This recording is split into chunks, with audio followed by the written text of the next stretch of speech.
तो ये आपका जीके जीएस का 5वां टेस्ट है और इसमें आप देखिए वही क्वेश्चन शामिल किए गए हैं जो आपके एग्ज़ाम के लिए, कॉम्पिटिटिव एग्ज़ाम के लिए बहुत ही महत्वपूर्ण है। और इससे पहले आपने देखे हैं कि 4 टेस्ट हम लोग ख़त्म कर चुके हैं। जीके जीएस के नाम से, जो मॉक टेस्ट के नाम से आपकी प्लेलिस्ट सूची बनी हुई है, उसमें सभी क्लासें आपको मिल जाएंगी। 5वें टेस्ट का पहला क्वेश्चन है, ये क्या कह रहा है?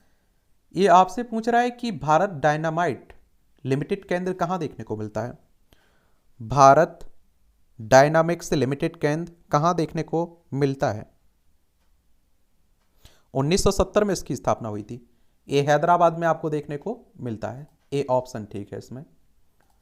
अगला है कि भारत में यूरेनियम खदानें कहाँ देखने को मिलती हैं? ये आप सभी जानते हैं कि जादूगोड़ा में देखने को मिलती हैं। सी ऑप्शन ठीक है इसमें। भारतीय इस्पात प्राधिकरण लिमिटेड की स्थापना कहाँ, कब की गई थी? भारतीय इस्पात प्राधिकरण की स्थापना कब की गई थी? तो इसमें आप देखेंगे 24 जनवरी 1973 में की गई थी, लेकिन आप देखिए विधिवत रूप से 74 आता है, तो 74 लगा दीजिएगा। और नई दिल्ली में इसका हेडक्वार्टर आपको देखने को मिलता है।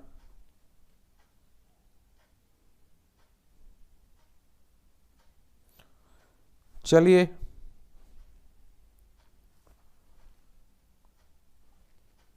अगला क्वेश्चन है हमारे सामने, भारत में सीमेंट उत्पादन में अग्रणी राज्य कौन सा है? ये आप देखते हैं कि राजस्थान देखने को मिलता है। ए ऑप्शन बिल्कुल ठीक है इसमें। भारत में कागज उद्योग का प्रथम सफल कारखाना सन 1879 में निम्न में से किस स्थान पर लगाया गया था? ये आपको लखनऊ में देखने को मिलता है। सी ऑप्शन बिल्कुल ठीक है। भारत में किस नगर को इलेक्ट्रॉनिक उद्योग की राजधानी कहते हैं? बेंगलोर को कहते हैं। बेंगलोर को कहते हैं। अगला क्वेश्चन है, भारत में प्रथम सूती कपड़े का कारखाना कहां लगा था? मुंबई में। कहां? मुंबई में। महाराष्ट्र, मुंबई की बात हो रही है। भारत का प्रथम स्टील प्रोजेक्ट शहर स्थापित किया गया, ये कहां? जमशेदपुर में। बी ऑप्शन ठीक है इसमें, जमशेदपुर। अगला क्वेश्चन है, भारत में कितने प्रकार के रेल मार्ग देखने को मिलते हैं? 3 तरह के। कितने? 3 तरह के आपको देखने को मिलते हैं। तो इसमें क्या लगा दोगे? बी ऑप्शन बिल्कुल ठीक है। आप देखते हैं कि बड़ी line, metre gauge, narrow gauge आप लोगों को देखने को मिलती है। भारत में पहली बार जनगणना कब हुई थी? 1872 में लॉर्ड मेयो के समय में। नियमित जनगणना आप देखिए कब शुरू हुई थी? 1881 में लॉर्ड रिपन के समय में।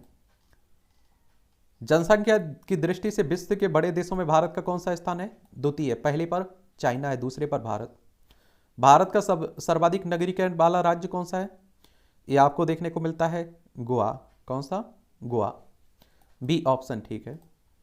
भारत में सबसे कम लिंगानुपात वाला राज्य आपको हरियाणा मालूम होना चाहिए। हरियाणा, ठीक है। सबसे कम आप देखते हैं यहाँ पुरुषों पर 1000 पुरुषों पर कम महिलाएं देखने को मिलती हैं, 879 के करीब। भारत में किस राज्य में महिलाओं की संख्या पुरुषों से अधिक है?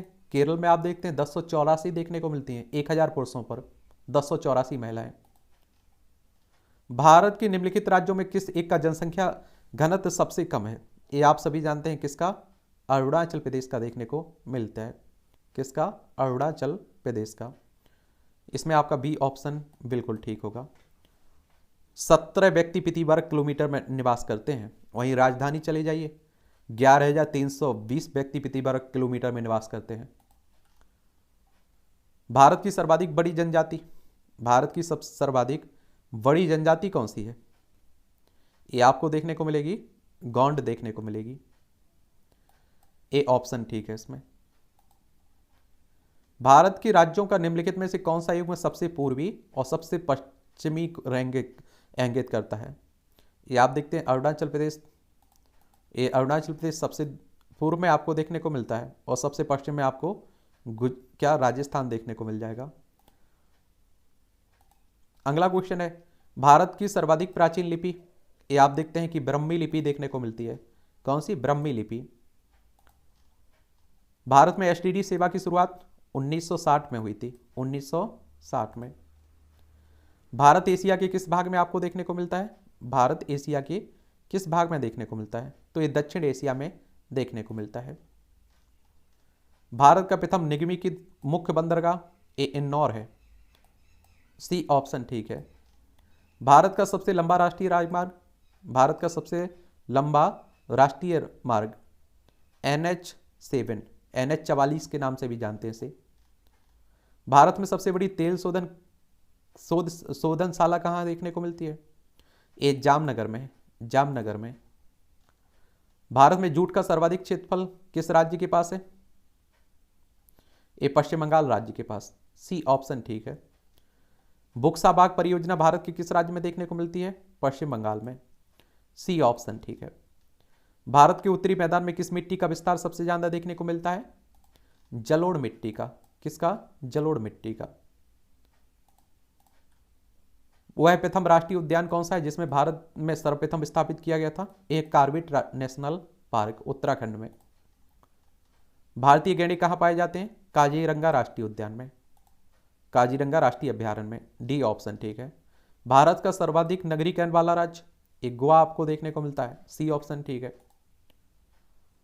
भारत में किस शैलाशय में से सर्वाधिक चित्र प्राप्त हुए? भीमबेटका, मध्य प्रदेश में आपको देखने को मिलेगी। बी ऑप्शन ठीक है। भारत के निम्नलिखित किस राज्य की सीमा नेपाल से मिलती है?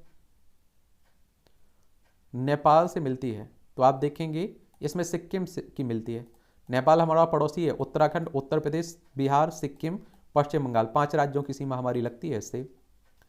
जून से सितंबर के बीच भारत में कौन सी ऋतु रहती है? वर्षा ऋतु, वर्षा ऋतु।